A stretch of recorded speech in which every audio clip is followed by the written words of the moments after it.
that the medicine Buddha is especially powerful in the times, it's called, of the 5 degenerations. Huh? Do you know the generation? Degeneration in Hebrew, degeneration. When things are going bad, kind of thing. Huh?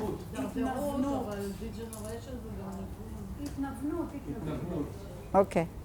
So it's like they call it degenerated times is when time is defiled. Air is polluted, breathing it is very difficult. Beings become polluted, difficult to keep things pure. There's no peace, no happiness. Violence prevails. Beings become insane. The few sane ones are unhappy as well. Can we recognize something? Yes. Maybe. The ones who are sane, they're also unhappy. Even though they're sane, but they're unhappy because everything what's going on, I think. Then impure views. What we see and hear is unclean. Great practice of non-virtue pollutes our views until we no longer know what is good or what is helpful. That also, I mean, so many beings seem to do just whatever, harming others, not being considerate about others, and not even taking it into consideration that one could behave in a different way. Yeah, if I look at, all these demonstrations and, the ones are like Brexit at the moment, yes, Brexit, yes, Brexit, no, they go in the street, shout, but it's like,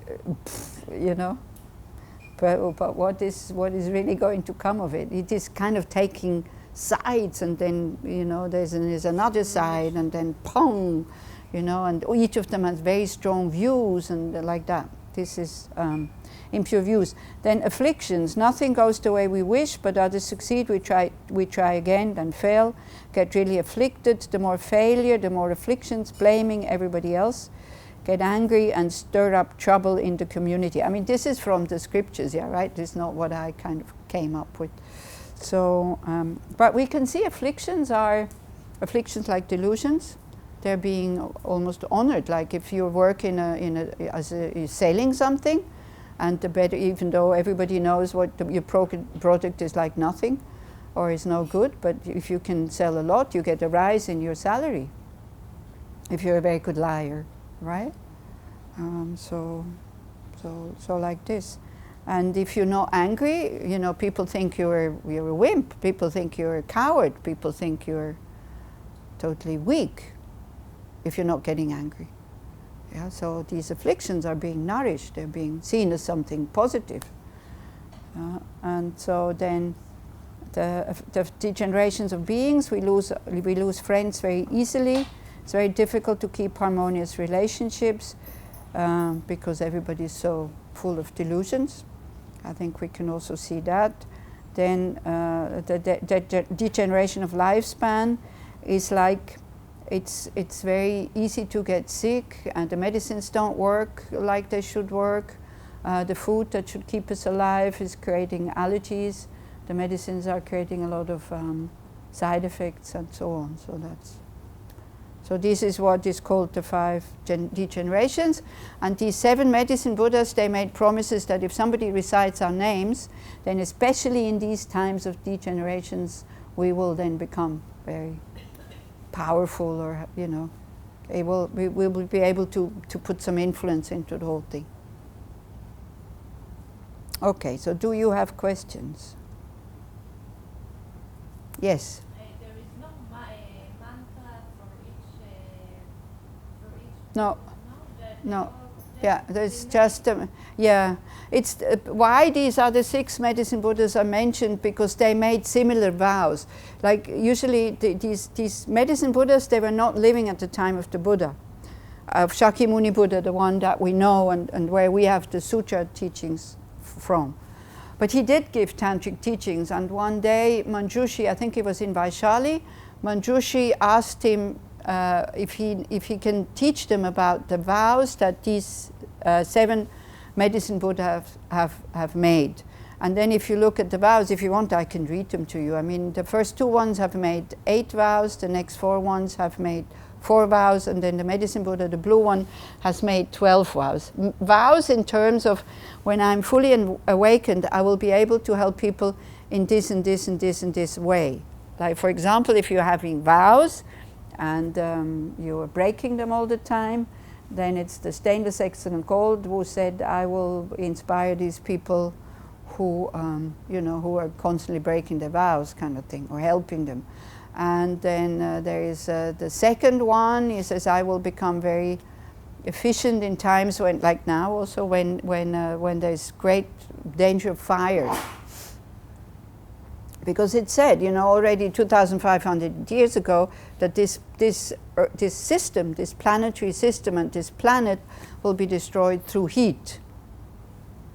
Yeah. So even though we do speed it up, but it will destroy itself at one point anyway. And I don't want to say it. Therefore, just do whatever you want. If somebody is always talking about environment and all this, I mean, I'm sure I'm starting to get on people's nerves by now. Because about recycling and not using plastic and reusing their plastic bags if they already have them, and not using paper cups or plastic cups, but bring your own cup, and these kind of things. Because also, you see, paper cups, they're plastified. They're not paper. And for paper stuff, you have to cut trees, so it's not that paper is okay. Reusable things, those are okay. Yeah, so use them as long as you can. I mean, this is, then don't use the car, then air condition, electricity, resources. I think in May we already we used up all the resources that the earth can give us, in May. For this year? Yeah. Yeah. We are living on overdraft. Yeah, totally. For next generations. Totally. So that's why it goes faster and faster and faster with this warming and the storms and the funny weather and all this, and we just continue. But anyway, it will destroy itself anyway. So, but we can still, as much as possible, try to take care of it and do our share. Then, if you do it, the difficult thing is that you're not getting angry at those who don't. That's very difficult. When you see that you are really putting the things into the orange bin, and then the paper into the blue bin, and the rest of the garbage into the green bin, and then you come, and then there's a lot of paper in the orange bin, and there's plastic bottles in the blue bin, and all this. But it doesn't matter. Just continue to do it, because it takes time for this system to work. In Switzerland, we have it since many, many years, and it works really well. Everybody does it automatically, and it does it with a lot of joy. We have in the cities, we have these big containers where it goes into the ground, and then this is for this is for this. These people come there with their bags, and imagine they even put the brown glass with the brown glass, the white glass with the white glass, and the blue glass with the blue glass, and the green glass with the blue glass. Green and blue goes together. Glass is not being recycled here. Huh? Exactly. The question is what the authorities doing. The authorities maybe are not doing anything yet because they see that you are not separating it. But I think if they know that you are separating it, and they're not, because can you imagine all the work? They empty these bins and everything is in it, like all mixed. That's why they're not doing anything with it. They have no place They will have. If they see that the system works, they will have. But as long as they see that the system is not working because you are just throwing it wherever you want to throw it, then of course, why would they do it? This is what I'm saying. It takes time. It really takes time. But, and at least, put the thing, are you putting the things in the right bin? Yes. Oh, yeah. Okay, good. Are you not getting angry when you see other stuff in it? Okay, so your job is you whatever you can fish out and put it in the right bin, you put it in the right bin without becoming very righteous. That's the job as a spiritual practitioner. Yeah, exactly. So like this. So, but the planet will destroy itself anyway. So, but the one is for fire is the second one. And what else was there? The one without sorrow, the fourth one, he is, he's not up there. I'm just, I seem to be able to think better when I look up. So I was just trying to remember. So the one without sorrow, the red one, he is very good in when you are reborn in a lower state. But as a human, you have recited these names, and you have made contact with these beings. They're able to kind of make you die very quickly in a lower state and then be reborn as a human. So that would be a good thing, you know. And it was quite amazing because we do Medicine Buddha, we used to do Medicine Buddha retreats in Dharamsala. I don't know if they still do, and in California. And it was like, you know, longer retreats where you just do 4 sessions a day and you recite the mantra, and you have also a much longer sadhana. And 2 times at Tushita, 2 dogs, stray dogs, came to die there. All of a sudden they appeared. They were just lying in front of the door. And one day they were dead. And the most funny thing, I was in Mexico and they were given some land. And they said, oh, shall we go and do a puja? What kind of puja shall we do? So I said, oh, I don't know, let's do Medicine Buddha. And so we went there and we were all sitting in the grass. And then all of a sudden an ant is coming with a dead ant on her shoulder, kind of boom, boom, boom. And she dropped it in front of my text and then she left. You know, really strange. And then also in my room during a Medicine Buddha retreat, I found a scorpion which had 2 young ones on her claws. So I thought, okay, I'll take her down, and you know, put a glass over it, of course. Take her down, put her on the altar, and then one of the young ones died. There was no reason why he should have died, but he died. Maybe because as a human he has made contact with Medicine Buddha. Once in New Zealand, somebody brought a hedgehog who had hedgehog, you know, do you have hedgehogs? The ones, yeah. Hedgehog who was, he was dead, but he was not smashed. He was just dead. So I said, oh, okay, let's put him on the altar because in 3 days we do animal liberation anyway. It was also Medicine Buddha retreat, and as long, you know, when we recite the mantra, because maybe the mind is still there, and maybe he still perceives something, I don't know, we can at least try. And then we put a kind of Kleenex over his head, because in New Zealand, I don't know if you know, there's a lot of flies, and they put maggots, like in 2 days in a dead body, there's full of maggots. It goes very, very fast in New Zealand. I don't know what kind of flies they have. So I said, okay, let's not, you know, so we put it in a kind of ice cream box, and he was sitting like this, and I put the mantra for the dead in his hands like that. It was quite cute. And then the white tissue over his face. And then on the 3rd day, I went to take it away, and a red drop appeared on his nose. You know, they always say when the mind has left the body, there's a red, for some, not with all the people. If you wait until the mind leaves the body, there's a red drop on the nose and a white drop on the sexual organs. And I saw the red drop. So I thought, like, wow, because I never seen it before. So I thought, like, wow, this is true. So I do have some faith, but I do like it when I see that it's really like this, because also so like that. So this is why. So that's the one without sorrow. That in case we are reborn in a lower state, we will not have to be there very long, and come out. And now, you know, for those people who are here for the first time, I know that this is very strange. I do know. So, but what can I do? These is part of the practice.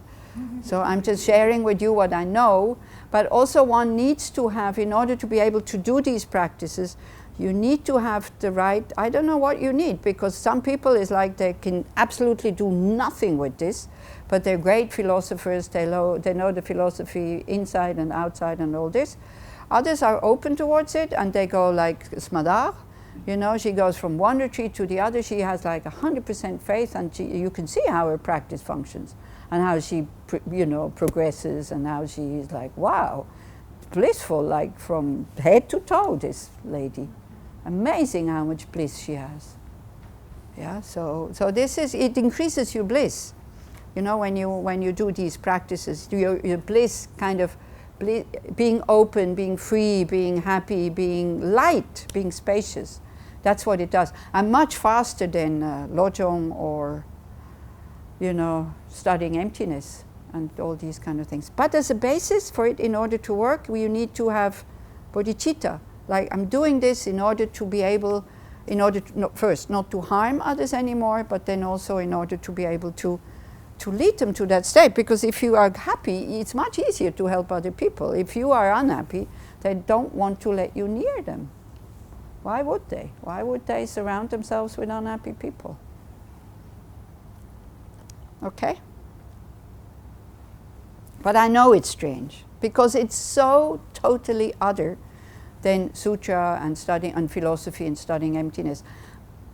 But the thing is, this, you can't study it, you have to do it. And while you're doing it, and especially when you're doing the long sadhanas, then it's very beneficial if you, then you start to read the commentaries. If you read the commentaries before you start to do the longer sadhanas, you just get confused. Or you do it in a retreat, you know, with other people. When you see that other people who are quite respectable, lawyers and doctors and people who succeed in their life and normal people do the same thing, then it's not so strange anymore. Yeah? Because it is strange. For our ordinary thinking, it is very strange. But what you're trying to do is you try to get away from ordinary thinking. From I'm this and, you know, short, long, good, bad. You try to go beyond this dualistic thinking, that everything is pure. Because when you everything becomes pure when you see the nature of it. Then there's no suffering. And we don't even have to go into emptiness. If you really perceive the nature that everything that functions is impermanent, there is no suffering when something disappears or changes. There's no more suffering. Like, you know, we know the nature of rain. If you go outside without an umbrella, you'll be wet. Do you suffer when you get wet in the rain? You get wet and that's it. Because we don't see how things change by themselves and they go towards their decline and out of existence, that's why we suffer. Because we're not living with that natural law. We're trying to go against it. And death has become like the big enemy, as if it's something unnatural. You're born, you'll have to die. This is a fact. And it's like, woo, just talking about it to ordinary people in the street is like, oh, well, no, don't. As if death is kind of coming when you start to utter the word death, isn't it? You're not allowed to talk about death. Which somehow maybe I understand, especially here in this country, because you had to fight for your life since I don't know when it started. Yeah, maybe since the beginning. Huh? Since this stupid Eve ate the apple, or I don't know, you know, I mean, it's like, they had to fight for survival, but just, you know, by remembering like the Holocaust and coming here, then the war is starting, then still now, I don't know if you realize, but for me, Israel is at war. When bombs are falling from somewhere, I call this war. Or going both sides. For me, I label this a war. I don't know, it's like, yeah. You don't notice it while we're here and very happy, but it's like this is, I'm sure underneath you notice it. Something is there. So, so what one is trying to do is to understand the nature of reality, which there is no real existence. Whatever exists, for me, it only exists through the power of my mind, as object of my mind. What really exists out there, I have no clue, because without mind, I cannot perceive anything. But then we have 2, 3 people agreeing to something, then it becomes the reality. And then if other people disagree, but these people agree with me, then there's still my opinion about how things are is still true. How can that be true? Yeah. So it's very easy to talk about this, but we have such strong habits of clinging to real, true existence. That's what makes things impure, because they don't exist the way that they appear to us. Okay? They appear to us as separate from our mind. For me, nothing exists separate from my mind. Nothing. Yeah? And then in order to realize emptiness, it doesn't really matter what object you want to take, if it's the Buddhas or if it's a flower or your eye or whatever. Yeah? But for that particular mind, only that object appears. So when we visualize the Buddhas, then it goes more into something, you know, visualizing and representing love, compassion, and wisdom. So then we go in that direction to nourish that part. And also what this is for, this is why it's so easy. As you saw, it says what we're supposed to say, it says what we're supposed to think, it says what we're supposed to visualize, and at the end it says what we're supposed to dedicate, and that's it. It's complicated, what we did? No, it's not. It makes it complicated when you want to understand more than that. Because by saying these things, by visualizing these things, visualizing these colors, as I said, it cleans the clarinet, and then your mind goes into a more subtle level where you start to understand things on a more subtle way. If we want to take all this up into our ordinary way of thinking, well, we make exactly the opposite. We miss the point. So this is why sadhana practice is so simple. But then, because we're sophisticated, we want to discuss, it's not enough for us just to sit down and recite. But then if you don't do it, you will not feel the result. Because the result is only coming when you do it, not when you know how to do it or when you know about this. It's when you do it. And by doing it, I mean regularly, like... I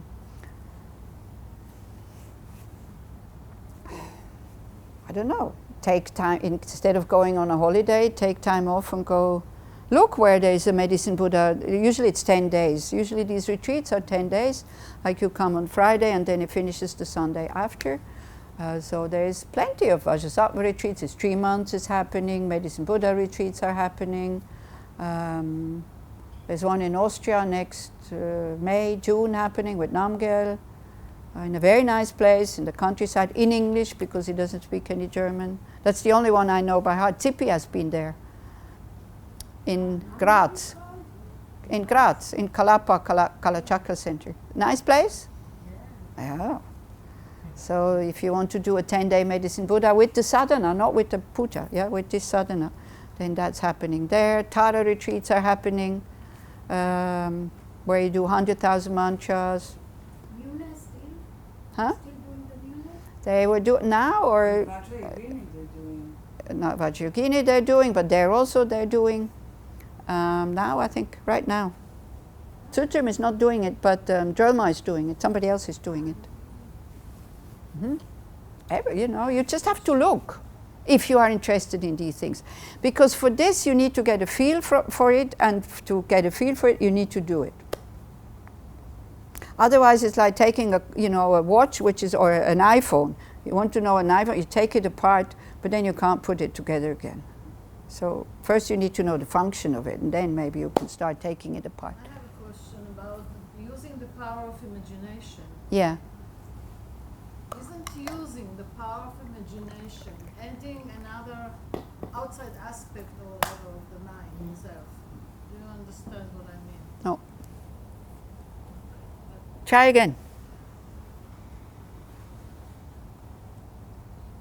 If we want to reach clear mind, Okay. then isn't imagination using that faculty? It's a faculty. Yeah. For me, it's like I feel like it's adding something that is outside of this purity. I don't know how to say it. Yeah, okay. I don't mean it's dirty. I don't Yeah.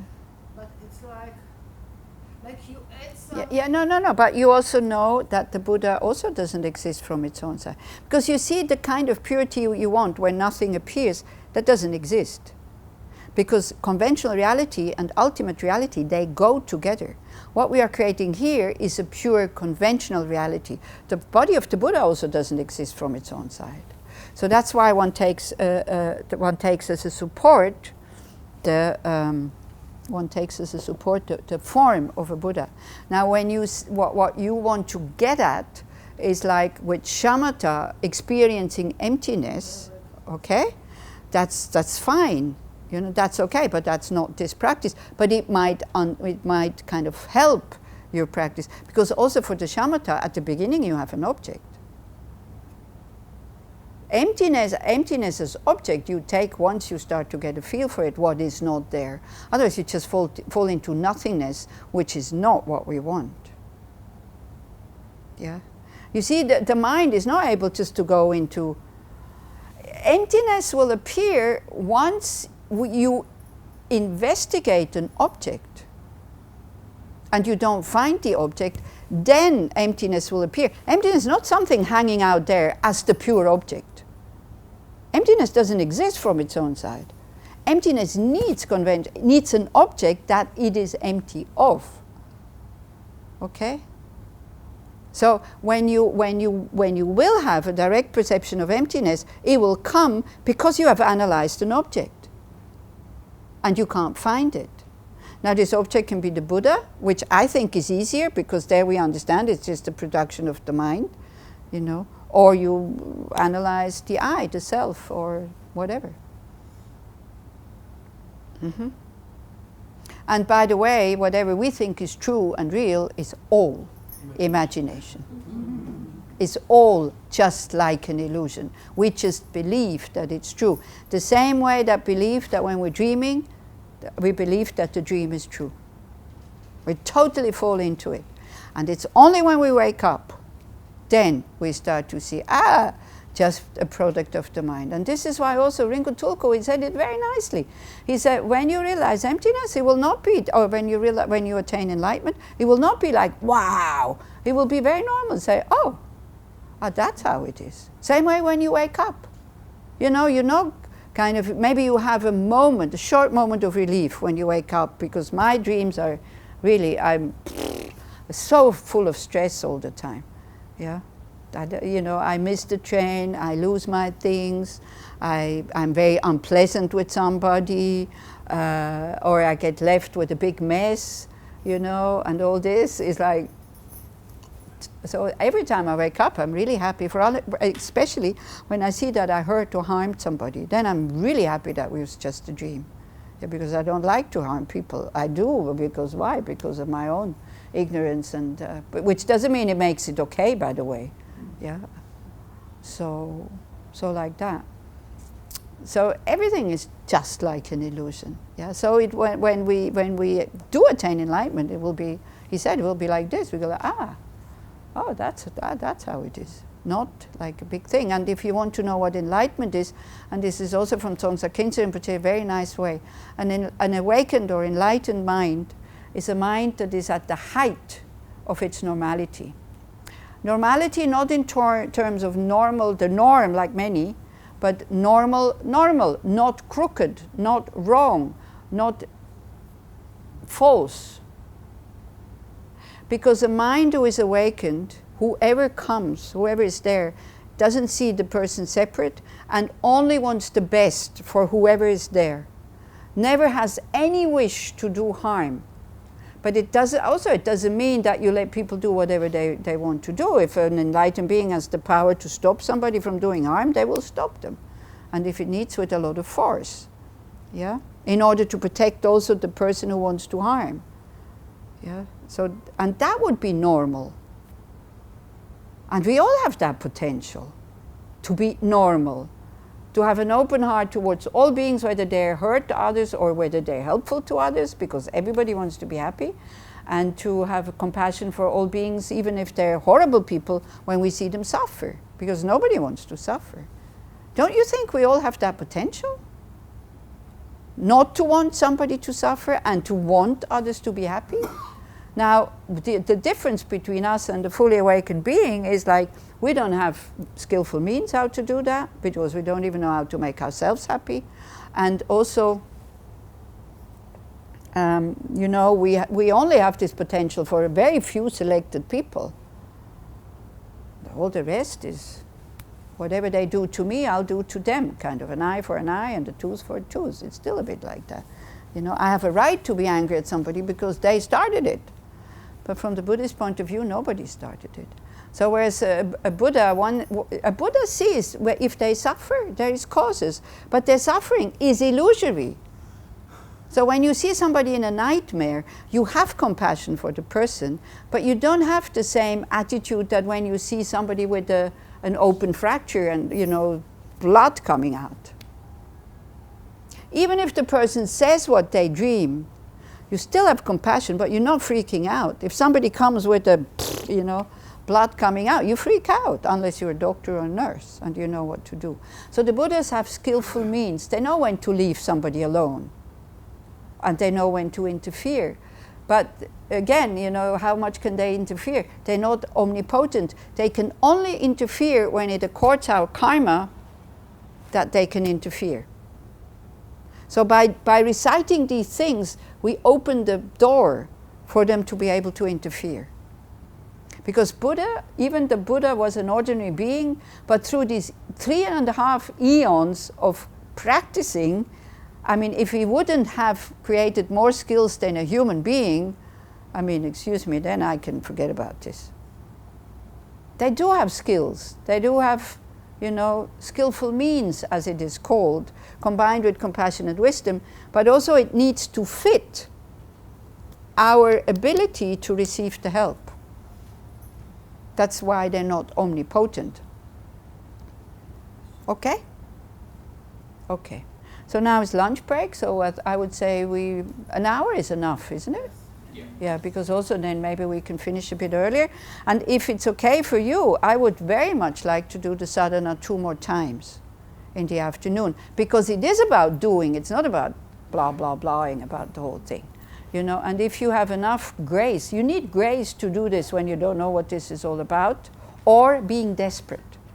Do you remember that Yom Kippur when Chagit had cancer? Mm-hmm. Okay, so there's one very dear member of it was many years ago, many dear member of the Sangha, huh? 11 years. He's now 11. Oh, Zippy is counting. Yeah, he had a birthday, just had a birthday. Okay, so it's 11 years ago. And we got, she is pregnant and she has cancer, her first child, can you imagine? So they had to take out the baby and immediately start chemotherapy, and the baby now is 11 years old, is he? Or, yeah, Oriki. So everybody, the heart went out for them, because we're totally useless, what can you do? Yeah, but everybody wanted to help. So then that Yom Kippur, only what we did 4 times a day, was the session. Because people wanted to do, because there was a reason, there was a meaning in doing it, because otherwise what could we have done? And nobody complained. Even the totally new people came to complain, I can't relate to this, what is it? I came here because I don't like religion, and I thought you're not doing religion because it's Yom Kippur and all this. All the complaints we sometimes get, you can't imagine. They come to a Buddhist retreat, and then when it's Buddhist, they discover it's actually a Buddhist retreat. They start complaining. So it's like, so we try to make them very little Buddhist so that it's still accessible to the people. Huh? Diluted.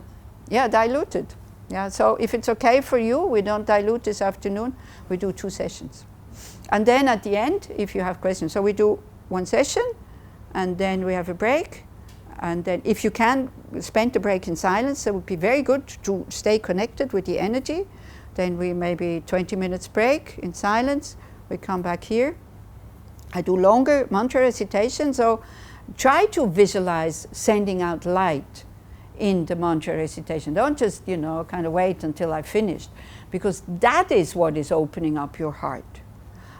Recognizing the suffering, recognizing that we can't do anything, but then still do whatever we can, and just sending out love and light and healing and support and, like that. And then see them as being the medicine Buddha. That changes the energy. It might not change them, yeah? But it changes your energy and your approach to sickness and to death and all these kind of things. Okay? So when you feel like this is like shamatha. When you feel like your mind is going, bring it back. Sending light. When it's going again, bring it back. Sending light to whomever. Yeah? Okay? Okay, so we meet again at 2 o'clock.